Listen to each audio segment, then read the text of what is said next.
Jesus disse: o Espírito do Senhor Deus está sobre mim, porque o Senhor me ungiu a pregar boas novas aos quebrantados, e enviou-me a curar os quebrantados de coração, a consolar todos os que choram, e a dizer aos que se hão de luto estão, que há uma coroa ao invés de cinzas, e óleo de alegria ao invés de pranto, e enviou-me para anunciar o ano aceitável do Senhor, e o dia da vingança do nosso Deus. Jesus lê o livro de Isaías perante um grupo, e proclama para nós essas maravilhas. Bom dia, meus queridos, estamos reunidos mais uma vez para estudar a palavra de Deus. Nós estamos estudando o livro de Gênesis. Hoje é a aula número 4, que tem como tema Distanciando-se de Deus. E essa aula abrange o capítulo 4, 5 e 6 do livro de Gênesis. Mas eu quero convidar você a orarmos juntos. Você já abriu aí as portas da sua casa, já estamos juntos. Mas agora é fundamental clamar para que a presença do nosso Deus venha participar conosco desse momento, para que essa aula traga um conteúdo de fato abençoador para a vida de cada um de nós. Vamos orar? Deus vivo, Deus todo-poderoso, queremos te louvar e te glorificar por esse momento, Pai, em que paramos as nossas tarefas, paramos os nossos afazeres, para nos sentar diante da Tua palavra e aprender o que o Senhor tem a nos dizer. Clamamos, Deus, que a Tua palavra venha sobre nós de uma forma clara, de uma forma compreensível, e que esse conhecimento gere transformações na nossa vida. Não queremos aprender o livro de Gênesis apenas para aumentar a nossa carga de conhecimento, para nos tornar pessoas teóricas, mas entendemos que o estudo da Tua palavra, Pai, ele só tem sentido quando esse conhecimento nos torna pessoas melhores, quando esse conhecimento nos faz conhecer mais o Senhor, nos faz amar mais o Senhor, nos faz querer servir melhor ao Senhor. E por isso queremos clamar agora o Teu auxílio nesse período de estudo, Pai. Usa a minha vida como instrumento, como ferramenta nas Tuas mãos, que o Senhor me dê clareza nas expressões, que o Senhor me dê a palavra certa a ensinar para os queridos hoje, e que tudo aquilo que vamos ouvir seja usado pelo Teu Espírito Santo, Pai, para cumprir em nós os Teus planos e os Teus projetos. Ilumina e orienta as nossas vidas, Pai, porque a Tua palavra nos diz que lâmpada para os nossos pés e luz para os nossos caminhos são os ensinos que o Senhor tem para nós. Pedimos que seja realmente assim, Pai. Em nome de Jesus, amém e amém. Queridos, como eu disse, nós estamos na lição número 4. O tema dessa lição é Distanciando-se de Deus. A revista é a revista Compromisso, e o assunto é o capítulo 4, e 5 e 6 do livro de Gênesis. Mas eu gostaria de voltar um pouco mais ao início do livro, para preparar o caminho para algumas coisas que eu vou ensinar a respeito do capítulo 4, do 5 e do 6. Então vamos mergulhar um pouquinho no livro do Gênesis para entender o que é que ele representa para nós, qual é o propósito e quais são os objetivos de Deus ao revelar para nós o livro de Gênesis. Queridos, existe um entendimento de que Deus usou Moisés para escrever o livro de Gênesis, e provavelmente foi ele mesmo que Deus usou. Você lembra que a Bíblia nos conta que Moisés tinha momentos de grande proximidade com Deus na tenda da revelação, e a Bíblia também diz que Moisés conversava com Deus como quem conversa com um amigo. E por isso seria muito fácil para Deus relatar para Moisés todos esses atos do início da criação, para que Ele pudesse registrar para nós essas informações. Mas é necessário abrir o livro de Gênesis entendendo que o livro de Gênesis precisa ser recebido por nós pela fé, aliás, como toda a Bíblia. A Bíblia ganha sentido quando nós entendemos que o propósito de Deus, a proposta de Deus, era nos entregar o livro para ser recebido como um livro de fé. O que significa isso? Significa que quando eu pego o livro de Gênesis, pela fé, eu acredito nesse livro e acredito que tudo que está escrito nele é verdade. Se a pessoa pega o livro de Gênesis e ela não acredita que o livro de Gênesis é palavra de Deus, ela não acredita que o livro de Gênesis é verdade, o livro perderia completamente o sentido. Na verdade, o livro de Gênesis ganha sentido quando você entende pela fé que o livro de Gênesis é sim palavra de Deus e é revelação de Deus para nós. E não é revelação de um Deus qualquer, é revelação de um Deus todo-poderoso que não está restringido, que não está limitado por leis naturais, por leis físicas, por leis químicas, porque na verdade foi o próprio Deus quem criou todas essas leis.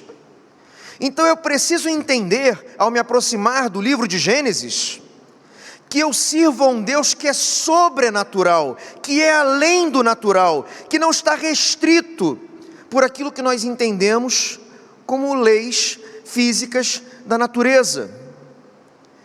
E quando eu me aproximo do livro de Gênesis, com esse tipo de fé no coração, entendendo que existe um Deus que é ilimitado no seu poder de ação, que pode fazer o que Ele quiser, que não há limites para esse Deus, eu consigo enxergar e crer pela fé que tudo que está escrito nele é verdade. E aí o livro de Gênesis começa a fazer sentido para mim, porque se eu não acredito que é verdade, esses ensinos perderiam valor, perderiam sentido. Então eu inicio essa aula sobre o livro de Gênesis, compartilhando com vocês que eu acredito realmente no que está escrito aqui. Eu acredito como verdade no que está escrito aqui. E o meu convite a você é que você também acredite, porque aí sim, o livro de Gênesis poderá se tornar uma ferramenta de bênção e de transformação para as nossas vidas. Entenda, porém, que o propósito de Deus não era esclarecer todos os detalhes da criação, quando o livro de Gênesis foi escrito. Ele quis nos dar algumas informações, mas não era a proposta de Deus nos dar todos os detalhes. Não era a proposta de Deus nos mostrar determinadas questões técnicas de como foi que Ele criou. E eu estou dando isso como exemplo, porque quando a Bíblia vai citar a criação de Deus, os dias da criação, é utilizada ali a palavra Yom no original, no hebraico. Essa palavra Yom, ela pode sim representar um dia de 24 horas, como os dias que nós temos.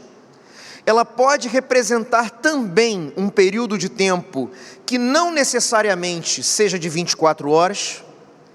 Então pode ser que Deus tenha feito em várias etapas, que não sejam necessariamente de 24 horas, mas também pode ser sim, que Deus tenha feito o mundo em dias de 24 horas realmente, porque Ele tem poder para isso. Ele tem poder para fazer o que Ele quiser. Então, na verdade, se foram dias de 24 horas, se foram períodos sucessivos em que Ele foi criando e realizando essas coisas, isso é um detalhe que eu creio que não vale a pena ficar perdendo tempo em discutir quantas horas tinha o dia nesse período em que Deus estava realizando a criação. Isso, quando nós chegarmos no céu, poderemos perguntar para Ele. Mas eu creio que você precisa compreender que o relato que está descrito aqui tem a informação necessária para que você entenda quem foi que criou esse mundo e com que finalidade Ele criou. Detalhes técnicos específicos que alguns incrédulos usam para tentar desmerecer a Bíblia, para tentar desacreditar a Bíblia, deixe esses detalhes de lado.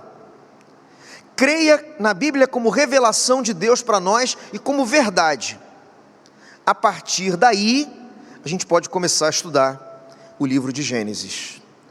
Então, queridos, a Bíblia relata Deus realizando a criação, desde o início a presença do Pai, do Filho e do Espírito Santo. Você vai ver, por exemplo, quando há o relato da criação do homem, sendo dito ali, façamos o homem conforme a nossa imagem e conforme a nossa semelhança.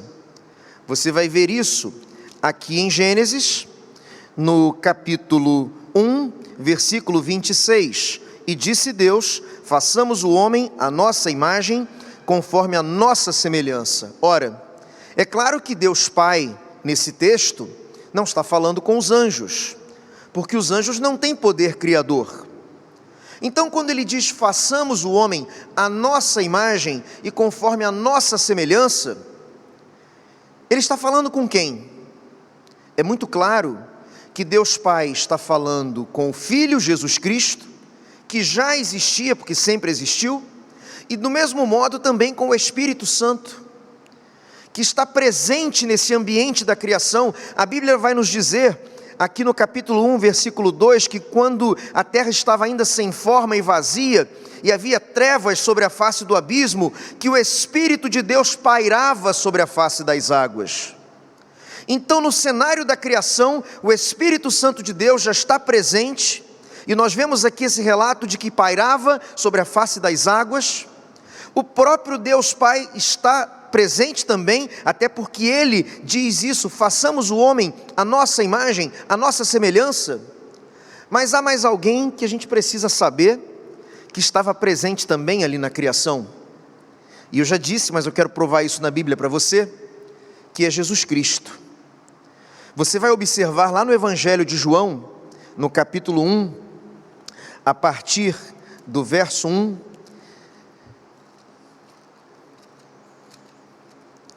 João, capítulo 1, a partir do verso 1, diz assim: no princípio era o Verbo, e o Verbo estava com Deus, e o Verbo era Deus. Mais adiante vai dizer, e todas as coisas foram feitas por Ele, e sem Ele, nada do que foi feito se fez.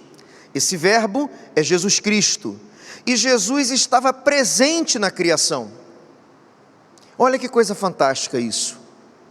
Então, no momento da criação, Deus Pai, Criador e sustentador de todas as coisas, Deus Filho, Jesus Cristo, Deus Espírito Santo, estão juntos e presentes, realizando a criação. E é por isso que diz o texto, façamos o homem à nossa imagem e conforme a nossa semelhança.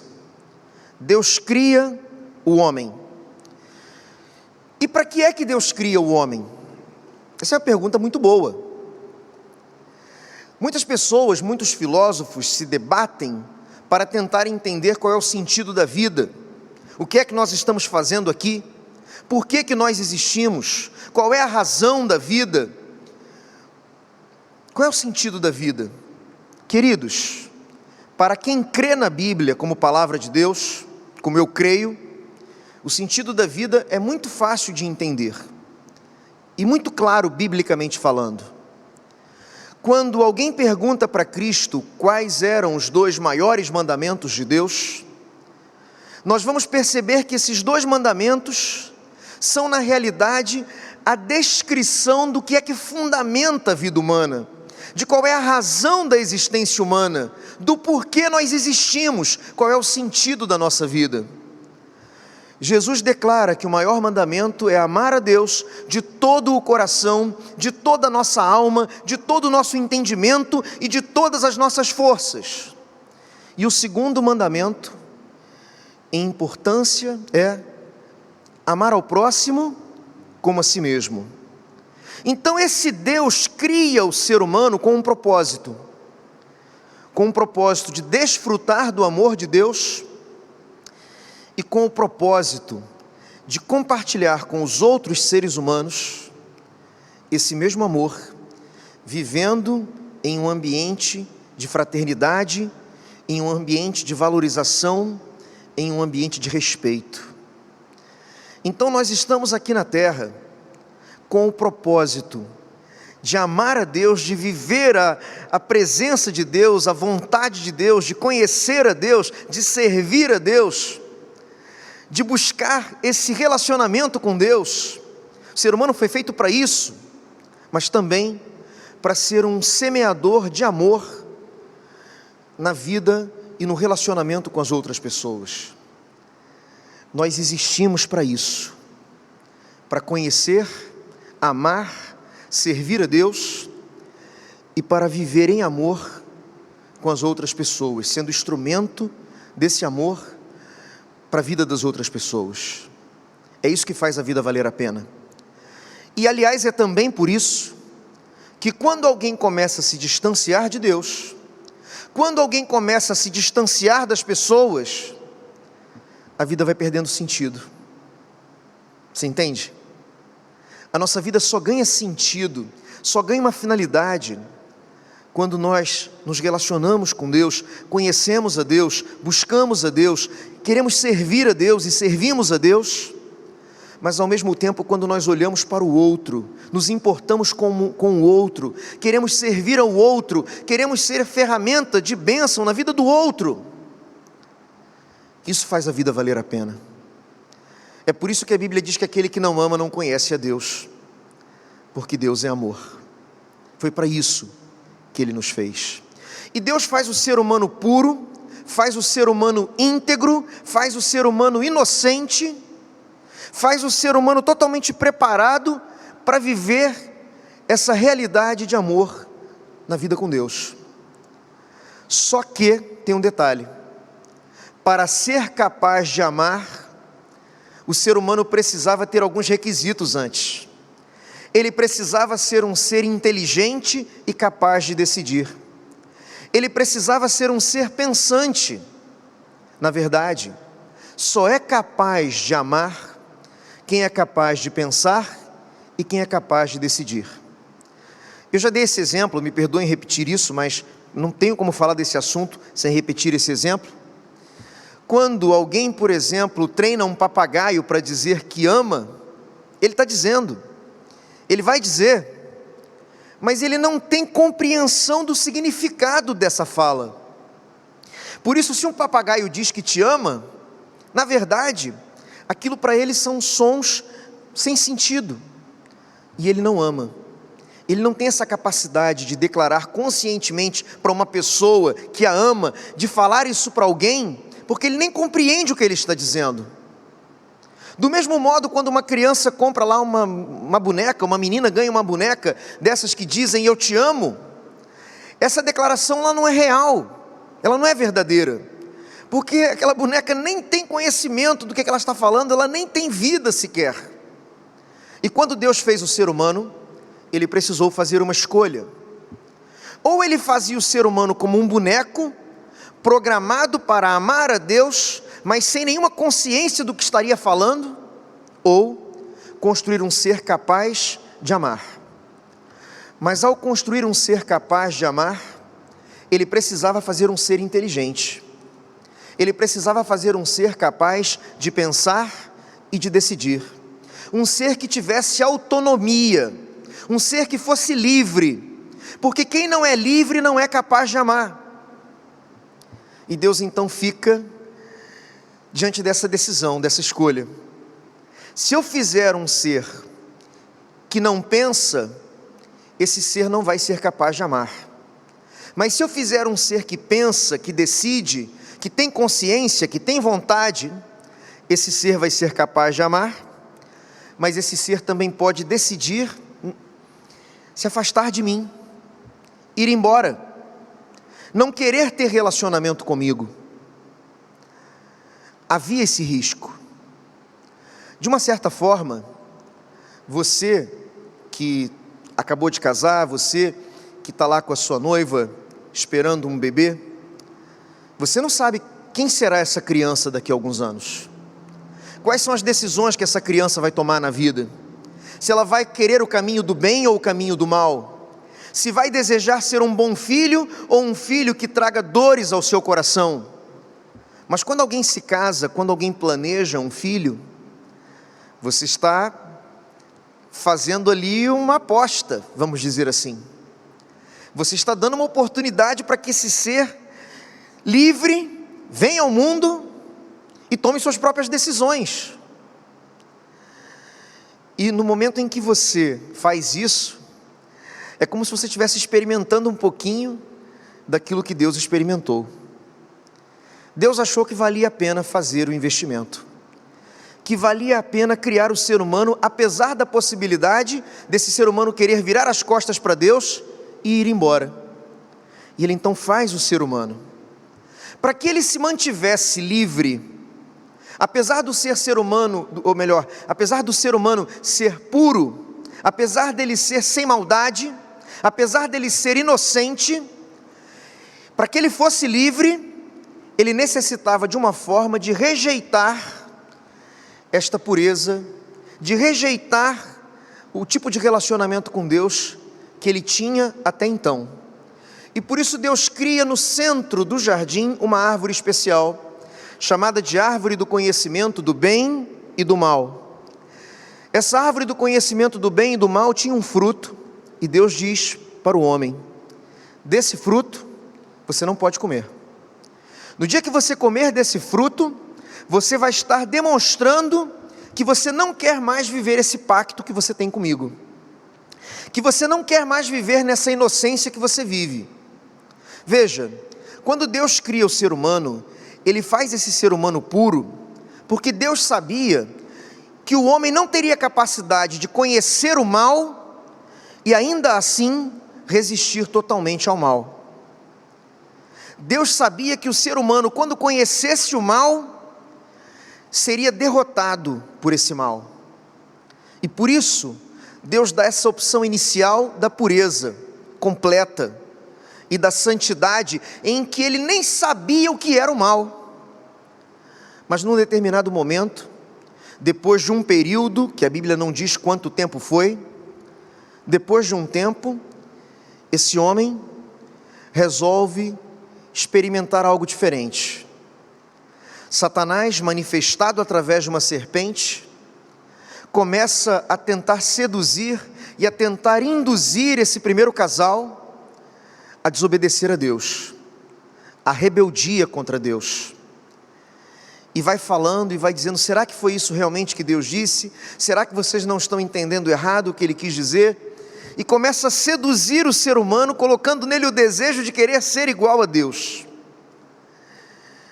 E chega uma hora que o primeiro casal cede, comem daquele fruto proibido.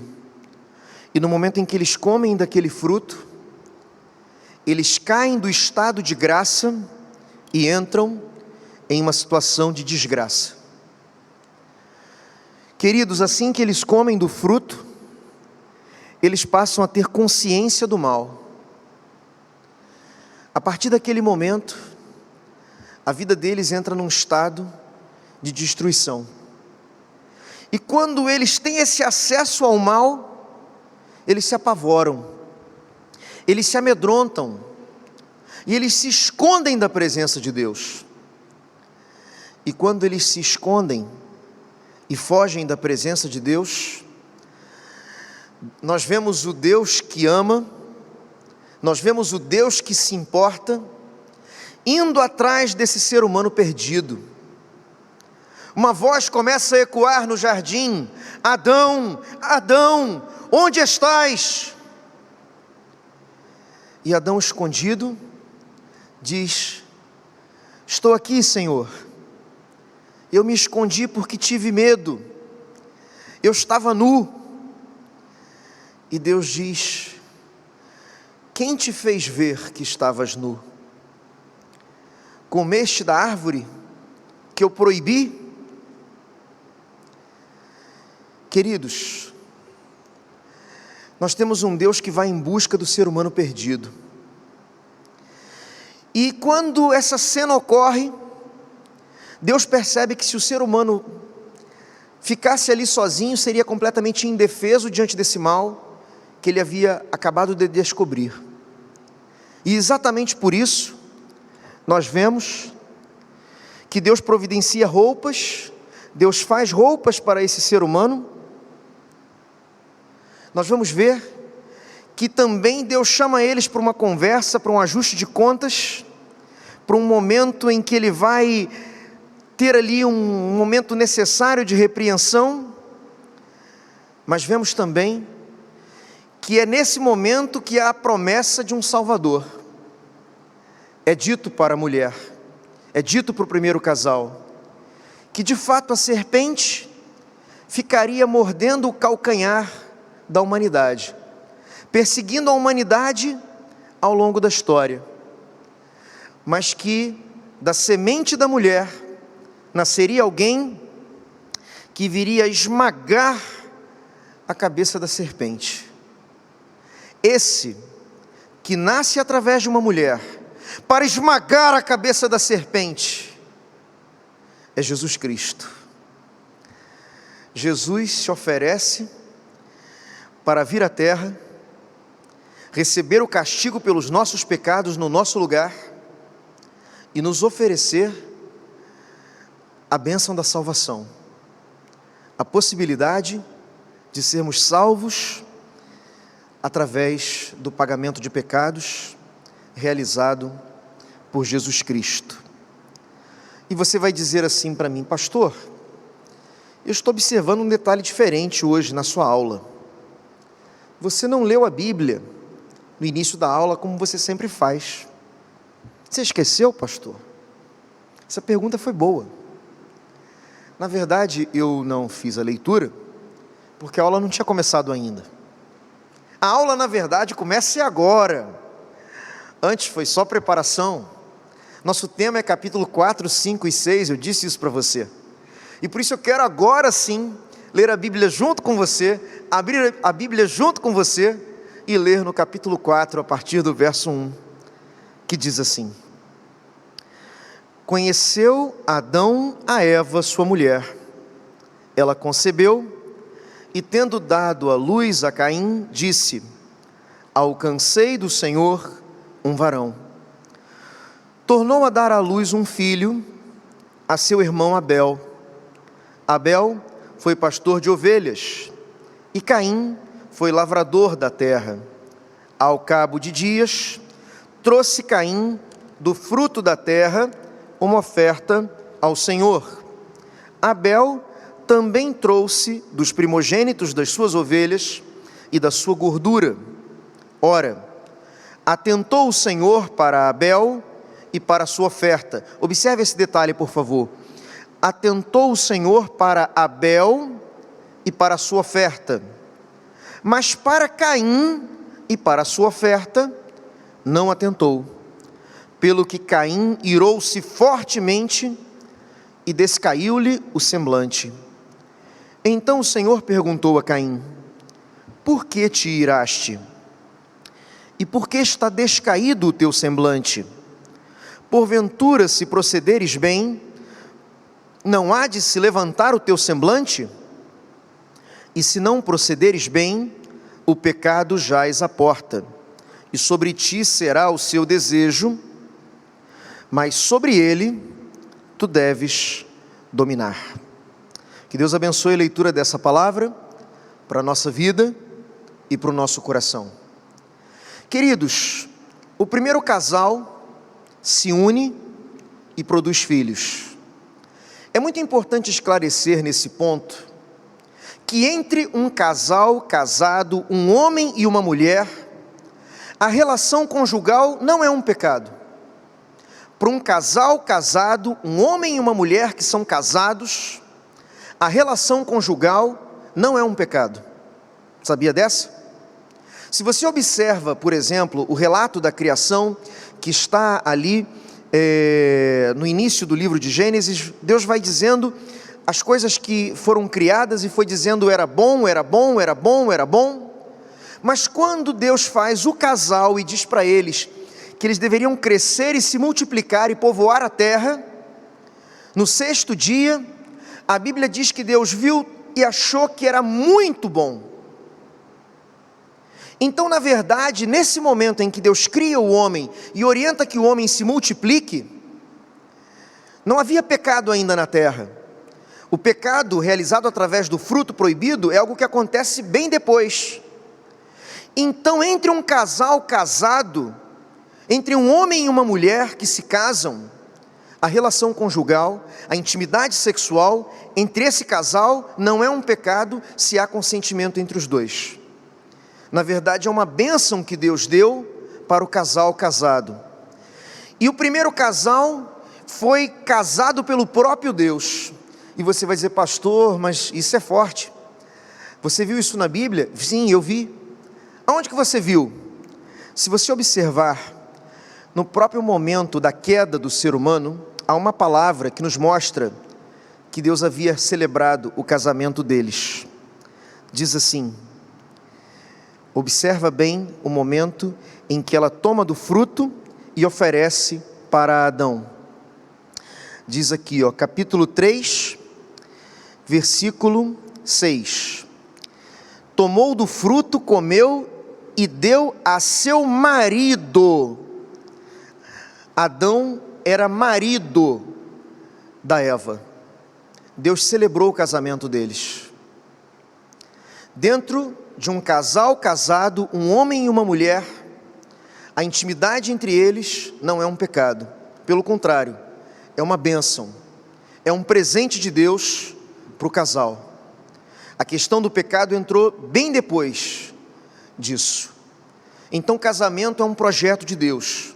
Casamento é um plano de Deus. Casamento é uma bênção. E casamento tem que ser honrado. Casamento tem que ser valorizado. Casamento tem que ser bem cuidado, bem tratado, para que seja um ambiente onde os filhos que vierem, se assim Deus abençoa, possam encontrar um local onde eles vejam um reflexo da glória de Deus e do céu.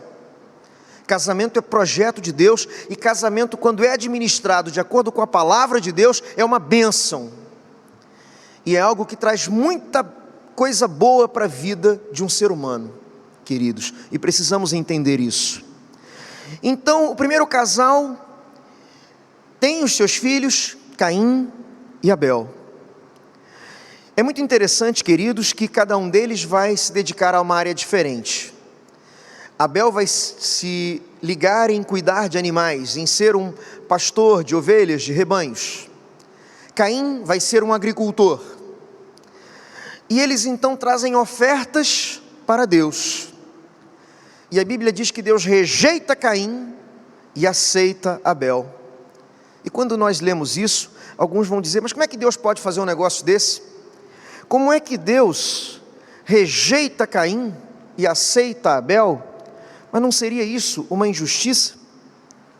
Veja, nós vamos descobrir por que Deus rejeitou Caim, quando nós vemos, por exemplo, aqui, capítulo 4, versículo 7, em que diz assim, eu até quero comentar essa história com detalhes, né? Mas vou só mencionar esse pedacinho aqui agora. Se porventura, se procederes bem, não há de se levantar o teu semblante. Os procedimentos de Caim, a vida que Caim vivia, a forma como ele agia, era uma forma de desobediência a Deus. E foi por isso que Caim foi rejeitado. Naquele detalhe que eu destaquei quando eu estava lendo, quando diz assim, atentou o Senhor para Abel e para a sua oferta, mas para Caim e para a sua oferta não atentou. Observa o detalhe no texto. Quando Abel está entregando uma oferta para Deus, antes de receber a oferta de Abel, primeiro Deus recebe o próprio Abel, e aí sim, recebe a sua oferta. Antes de rejeitar a oferta de Caim, primeiro Deus rejeita o próprio Caim, versículo 5, mas para Caim e para a sua oferta não atentou. Por quê? Versículo 7, o procedimento de Caim. Caim vivia uma vida rebelde, de desobediência a Deus, e foi por isso que ele foi rejeitado. E foi dito aqui no versículo 7 para ele, se você mudar, eu vou te aceitar também. Se você se arrepender, você também vai ter comunhão comigo. Se você se tornar uma pessoa diferente, também tem espaço para você no meu coração. Você entende isso? Então, na verdade, os dois tinham vidas muito diferentes. Abel vivia de modo a agradar a Deus, Caim vivia de um modo que entristecia o coração de Deus. Antes de Deus receber uma oferta, Deus recebe o ofertante. É por isso que é dito que se você está oferecendo algo aqui no altar, e você tem uma situação mal resolvida com o seu irmão, a Bíblia diz que você precisa resolver isso diante de Deus. Sabe, resolver essa situação com o seu irmão. Arrancar de dentro de você toda a mágoa, todo o ódio, todo o ressentimento, para que a partir daí suas ofertas sejam aceitas. E se a pessoa com quem você teve algum problema é alguém do tipo de pessoa que não se pode conversar, então fala apenas com Deus. E diz: Deus, o Senhor sabe que eu não tenho como conversar com aquela pessoa, mas eu quero que o Senhor lave da minha alma, do meu coração, todo tipo de mágoa, todo tipo de ressentimento. Eu não quero ficar com raiva de quem me fez mal, para que eu possa ter comunhão com o Senhor e as minhas ofertas sejam aceitas diante da Tua presença. Você entende? Então foi por isso que Deus rejeita Caim e aceita Abel. Mas, queridos, observe mais um detalhe importantíssimo dentro desse texto. Então Caim teria liberdade para viver uma vida de obediência a Deus e de comunhão com Deus, ou manter a vida de desobediência que ele estava vivendo. E tem outro detalhe dentro desse texto. Quando Caim fica com o seu semblante caído, com o seu semblante triste, com o seu semblante depois até cheio de raiva, antes de ele matar Abel, Deus vai lá conversar com Caim. Deus se importa com Caim e Deus chama Caim para uma conversa. Queridos, que bênção quando Deus chega para cada um de nós e nos mostra alguma coisa errada que nós estamos fazendo. Quando Deus dá uma sacudida na gente e diz: para de fazer o que você está fazendo, muda de vida antes que as consequências sejam mais graves e sejam piores. Caim já vivia alguma consequência do mal que estava praticando, porque a oferta dele não era aceita. Alguns dizem que no momento em que as ofertas eram colocadas sobre o altar, havia um altar de pedras com fogo, e as ofertas eram colocadas sobre esse altar, e alguns acreditam que a maneira como Deus expressava se ele estava aceitando ou rejeitando a oferta era através do fogo sobre o altar. Alguns dizem que quando Deus aceitava a oferta, o fogo consumia completamente a oferta, e quando Deus rejeitava, que o fogo se apagava do altar. O texto bíblico não descreve em detalhe se era realmente isso ou não, apenas diz que Deus aceita um e rejeita o outro. Mas de qualquer forma, Deus vai lá conversar com Caim e diz: Caim, por que você está assim? Por que você está com essa tristeza no seu coração? Por que você está com essa raiva dentro de você? Se procederes bem, se você mudar de vida, mudar de atitude, você também será aceito. E Deus aqui faz uma revelação que eu acho incrível, que eu acho fantástica. Ele diz assim: o pecado jaz à porta. Final do verso 7. Sobre ti será o seu desejo, mas sobre ele tu deves dominar. Você imagina um ladrão escondido assim do lado de fora de uma porta da casa de alguém, esperando uma oportunidade para assaltar ali a casa? É uma comparação como se o pecado estivesse assim. Jaz à porta, está ali à espreita, está ali esperando uma oportunidade para tentar entrar no seu coração e dominar o seu coração. E se o seu coração está despreparado, desprotegido, aquele sentimento pecaminoso, aquele desejo pecaminoso entra e depois de um tempo se transforma em uma decisão. E essa decisão se transforma em um ato, e o ato gera consequências. Então Deus diz para Caim: Caim, presta atenção nesses desejos que você está deixando entrar no seu coração. Esses desejos querem dominar você, como se fosse um ladrão à espreita para invadir e dominar a sua alma. Mas você não é obrigado a perder diante do pecado. Você não é obrigado a ceder diante do pecado. Você não é obrigado a ser derrotado pelo pecado. Você recebeu condições para reagir. Quando alguém está se sentindo tentado, e tentação é algo que faz parte da vida humana, você pode em algum momento ser visitado por um sentimento que você não concorda, que você não quer, que você não aceita. E quando algo assim surge na sua vida, você precisa fazer o que Deus está propondo aqui para Caim. Deus está propondo: Caim, eu quero te ajudar. Quando vem um sentimento ruim no seu coração, o desejo de fazer alguma coisa errada, você precisa clamar a Deus, buscar forças em Deus, clamar para que Deus encha o seu coração com o Espírito Santo, para que você consiga enxergar o mal que aquele ato vai produzir, e você ganhe forças para dizer não para esse desejo pecaminoso que está tentando dominar você.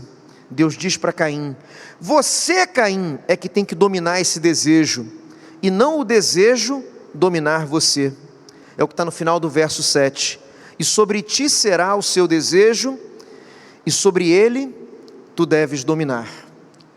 Isso significa, queridos, que havia uma chance de escolha para Caim. Caim não estava predestinado a pecar. Caim não estava predestinado a matar Abel. E é exatamente por isso que Deus vai lá conversar com ele, para mostrar para Caim que ele tinha uma opção. Eu já citei para vocês aqui 1000 vezes, e acho que vou ter que citar aqui de novo isto, mas vou falar bem rapidinho, de um livro que tinha para vender há alguns anos, que você ia tomando decisões ao longo do livro, e você ia pulando para novas páginas de acordo com a decisão que você tomava. Por exemplo, o menino está andando na rua e encontra uma carteira. Se você acha que ele deve pegar a carteira, vai para a página tal. Se você acha que ele deve passar direto, vai para a página tal. Se ele pega, mais à frente diz assim: se você vai ligar para o número que está dentro da carteira, puxa para a página tal. Se você não vai ligar, vai para outra página. Ou seja, várias decisões vão sendo tomadas, e o livro tem 40 finais diferentes. De acordo com a decisão que o leitor vai tomando enquanto lê o livro, vai chegar a um desses finais. De maneira parecida, queridos, Deus conhece todos os finais que a nossa vida pode ter, mas Ele não decidiu qual desses finais nós vamos viver, porque Ele dá essa decisão para nós. Qual é o final que a minha vida, que a sua vida vai ter? Deus te dá chance de escolher isso. Deus te dá chance de decidir isso. A gente às vezes pensa que nós estamos ali com uma espécie de destino traçado, em que a nossa vida vai ser de perdas, de derrotas, de desgraças, e que não temos como fugir disso. Mas na verdade Deus está mostrando para Caim, que Caim tinha vários futuros possíveis para ele. Havia um futuro para Caim, se ele rejeitasse o mal e obedecesse a Deus e entrasse em comunhão com Deus, mas havia também um futuro de sofrimento, um futuro sombrio, se ele optasse por continuar seguindo aquele desejo maldoso que havia no coração dele. Então existem vários finais possíveis para a nossa vida. Como é que vai estar a sua vida daqui a 10 anos? Daqui a 5 anos? As decisões que você toma hoje estão plantando e construindo a vida que você vai ter amanhã. Pensa nisso. Hoje você escolhe a vida que você quer ter. Queridos, na continuidade desses capítulos que são o foco da aula 4, que é o capítulo 4, 5 e 6, nós vamos ver um outro personagem que se destaca bastante, que é Enoque. Isso está no capítulo 5, nós vamos observar isso no versículo 24. Enoque andou com Deus e não apareceu mais, porque Deus o tomou para si. Enoque foi um homem que viveu aqui na terra, entendeu quem era Deus, entendeu esse amor de Deus, e falou: eu quero viver na presença dEle, eu quero viver em comunhão com Ele. E a Bíblia diz que Deus se agrada de Enoque a tal ponto, que Deus diz assim: Enoque, vem para perto de mim, vem morar aqui no céu comigo, eu quero você aqui comigo. Queridos, quando nós perdemos uma pessoa que nós amamos, para quem fica, é uma grande perda.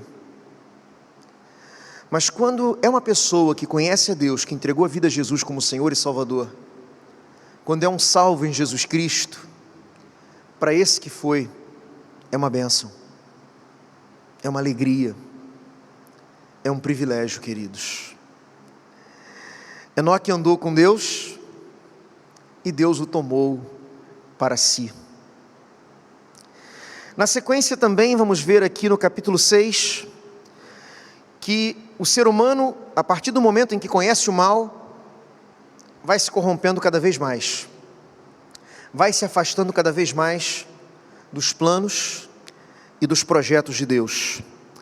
Aqui no início do capítulo 6, diz isso, que os homens começaram a multiplicar-se sobre a terra, nasceram filhas, e diz assim no verso 2: viram os filhos de Deus que as filhas dos homens eram formosas, e tomaram para si mulheres de todas as que escolheram. Observe o que diz: os filhos de Deus desejaram as filhas dos homens. Esse é um texto que vale a pena explicar. O que significa isso? Os filhos de Deus desejaram as filhas dos homens. Tem pessoas que, quando olham para esse texto, acreditam que foram os anjos que começaram a desejar as mulheres e se relacionaram com elas e produziram filhos com elas. Veja, queridos, pessoalmente eu não creio dessa forma. Eu creio que quando o texto fala aqui, os filhos de Deus se interessaram e desejaram as filhas dos homens, eu acho que essa expressão filhos de Deus, ela é uma referência ao grupo de pessoas que conhecia a Deus, caminhava com Deus, servia a Deus, obedecia a Deus aqui na terra, que começaram a desejar mulheres de famílias, de pessoas que não queriam saber de Deus, que não tinham nada a ver com Deus, que não queriam comunhão com Deus, e que começou a haver essa mistura entre pessoas que viviam numa comunhão com Deus e começaram a desejar as filhas de famílias em que o nome de Deus não era valorizado, não era reconhecido, não era obedecido. Veja, queridos, embora os anjos, quando se apresentam para um ser humano, quase sempre eles se apresentam em forma humana. Você vai ver quando o anjo aparece para Manoá, quando aparece para Maria, quando aparece para Zacarias, falam inclusive com uma voz que é compreendida pelo ser humano. Você vai ver ali em Abraão, ele recebendo visitas que pareciam ser pessoas, ele até oferece comida, e eram anjos. Então os anjos quase sempre, quando eles se apresentam para alguém na terra, eles se apresentam em forma humana, e às vezes eles nem se deixam a conhecer. Eles nem precisam que a pessoa saiba que é um anjo que está ali. Mas apesar disso, eu vejo esse texto de Gênesis 6, verso 2, como sendo os filhos de pessoas que viviam uma vida com Deus, começando a desejar se relacionar com famílias daqueles que não tinham comunhão com Deus. E eu quero dizer para você que eu acho que isso é um grande problema. Uma das coisas mais fundamentais para a vida do ser humano é o casamento. Dependendo de quem é a pessoa com quem você se casa, isso afeta muito a sua vida. Casamento é uma bênção, desde que você se case com alguém que realmente ame você, que realmente valorize você, que seja alguém que te traga para mais perto de Deus, que seja alguém que te incentiva, que te ajuda a ser um ser humano melhor. E é lógico que você tem as mesmas responsabilidades para com a pessoa com quem você se casa. Você também precisa amar de verdade a pessoa com quem você se casa. Você precisa cuidar de verdade da pessoa com quem você se casa. Você tem que valorizar, você tem que incentivar. Muitas pessoas dentro de um casamento querem receber de tudo e não querem fazer quase nada. Só sabem se queixar e reclamar, mas não fazem nada daquilo que pedem. Casamento é algo fundamental para a vida de um ser humano. É uma bênção quando é administrado da forma correta. Mas agora, se há uma coisa que destrói a vida de um ser humano, é quando você se casa com alguém sem pensar o suficiente ou sem escolher, buscando o direcionamento de Deus, e escolhe uma pessoa que te joga para baixo, uma pessoa que anula a sua vida, uma pessoa que se torna um espinho ali para te ferir dia e noite. Isso é terrível. A gente não pode tratar casamento como uma bobagem, casar com alguém de qualquer forma, sem ter de fato conhecimento de quem é a pessoa com quem você vai se casar. É para isso que existe o noivado. Hoje em dia as coisas mudaram, infelizmente, mudaram muito. Mas o namoro deveria ser o período em que você está escolhendo alguém e tendo aquele conhecimento mais básico para saber se os projetos de vida podem de fato se encaixar para aquilo, dar perspectivas à possibilidade de um casamento. O noivado é quando você já decidiu que aquela pessoa serve para casar com você, e você vai apenas acertar as arestas, você vai, vamos dizer assim, construir um projeto de vida junto com essa mulher ou com esse marido, né? Você vai fazer ali a estratégia da vida e do casamento que vocês pretendem ter. Então, no noivado, é um momento para que o casal exatamente tome algumas decisões que vão ser fundamentais para o andamento do casamento, quando eles se casarem. Por exemplo, como vamos administrar a nossa vida financeira, como vamos criar os nossos filhos, e outras decisões igualmente importantes. Agora, quando alguém conhece uma outra pessoa e casa sem ter convicção de que realmente aquela pessoa é quem você pensa que você é, isso poderá gerar muita dor e muito sofrimento. Mas mesmo quando um casamento ele está vivendo num estado de degradação, se os dois quiserem, Deus pode restaurar. Observe bem essa frase.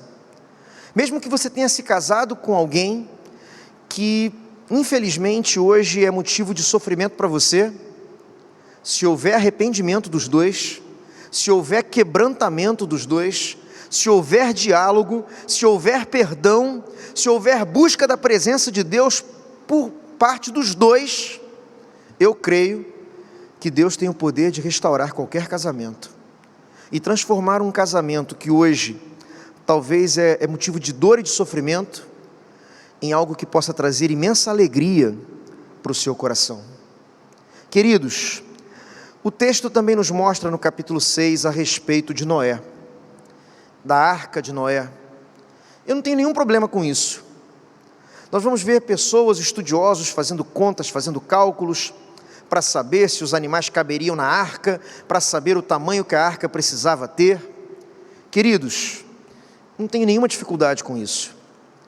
Se eu estou tratando de um Deus que é sobrenatural, de um Deus que não tem limite no seu poder de ação, Ele tem o poder de fazer o que Ele quiser. Tem uma frase que eu não sei se ela choca você. Deixa eu preparar um ambiente antes de falar essa frase. Queridos, quando você estuda alguns detalhes da física, da química, sabe como é que funciona ali o movimento dos átomos, quando você começa a estudar um pouco de coisas menores ainda do que os átomos, quando você entende um pouquinho o que Deus fez, o que é, por exemplo, a antimatéria, você descobre que Deus é um ser fantástico, que pode fazer o que Ele quiser. Eu não sei se essa frase choca você, mas um ser que faz o universo como esse, um ser que faz os planetas, as estrelas, Ele teria poder de colocar os animais até dentro de uma xícara, se Ele quisesse. Se Ele quisesse diminuir cada animal, e ao invés da arca de Noé, fosse a xícara de Noé, um ser ilimitado como Deus é, Se Ele quisesse transformar os animais ali, colocá-los em tamanho minúsculo, para abrigá-los todos numa xícara, se Deus quisesse fazer isso, Ele teria poder para fazer. Você entende? Então eu creio na descrição sim da Arca de Noé, eu creio sim na descrição do dilúvio. Por que eu creio? Porque eu estou tratando de um ser que é sobrenatural, e que pode fazer o que Ele quiser. Mas quando você encontra um incrédulo que vem tentar discutir com você sobre a Arca de Noé, e essa é uma dica importante, no fundo ele não quer falar de Arca de Noé. Isso é uma armadilha, porque ainda que você tivesse todas as respostas, para dar todos os detalhes de como foi que os animais sobreviveram ali dentro da Arca de Noé, quando você explicasse tudo, a pessoa ia surgir com uma outra dúvida em um ponto completamente diferente da Bíblia, porque o problema dela na verdade não é com Noé. Quando o incrédulo vem questionar a Bíblia usando a Arca de Noé, na verdade, ele está usando esse argumento de Arca de Noé, porque ele tem um problema pessoal dele com Deus. No fundo, é alguém que tem medo de encontrar Deus. No fundo, é alguém que sabe que se tiver que admitir que Deus existe, vai ter que reconhecer que tem muita coisa errada na vida dele, e ele não quer mexer nesses pontos, entendeu? Então, quando alguém quiser vir discutir ponto da Bíblia com você, detalhes assim específicos, de coisas como a Arca de Noé, entenda que na verdade é perda de tempo ficar tentando explicar alguma coisa para zombador que vem conversar sobre isso. Você tem que chegar para ele e falar o seguinte: escuta, o que mudaria na sua vida se você passasse a acreditar que Deus existe? Se Deus resolvesse todas as suas dúvidas e você passasse a acreditar que Deus existe, que existe um Deus que ama, um Deus que se importa, o que mudaria na sua vida? E aí você vai ver a conversa mudar de rumo. Queridos, infelizmente o nosso tempo acabou, mas creio que tivemos aqui algumas orientações abençoadoras. Vamos orar encerrando o nosso encontro de hoje. Deus vivo, Deus Todo-Poderoso, Tua palavra nos traz alguns ensinamentos que podem mudar completamente a nossa vida. Não queremos apenas conhecer a respeito do que o Senhor fez, mas queremos Te conhecer, Pai, Te conhecer mais e mais a cada dia. Queremos que as portas da nossa vida estejam abertas para a Tua intervenção, para a Tua interferência. Queremos desfrutar do Teu amor e sermos instrumentos Teus para semear esse amor por onde nós passarmos, onde nós estivermos. Queremos mostrar para as pessoas que Deus existe, que o Senhor existe, não através de provas, de discussões teológicas, mas sendo instrumentos desse Teu amor, desse Teu poder, para que as pessoas vejam o Teu agir e não tenham como negar a Tua existência, o Teu amor e o Teu poder. Eu Te peço, Deus, desperta no coração de cada um de nós esse desejo de honrar ao Senhor cada vez mais. Desperta em nós esse desejo de amar cada vez mais o Senhor e de querer servir melhor o Senhor a cada dia. E nos ajude a viver de tal maneira que o Teu coração se alegre pelas nossas vidas. É o que pedimos e agradecemos, em nome de Jesus. Amém e amém. Tempo encerrado, queridos. Um grande abraço e até a próxima. E prossiga lendo, meditando e estudando a palavra de Deus. Vai ser bênção para a sua vida. Amém.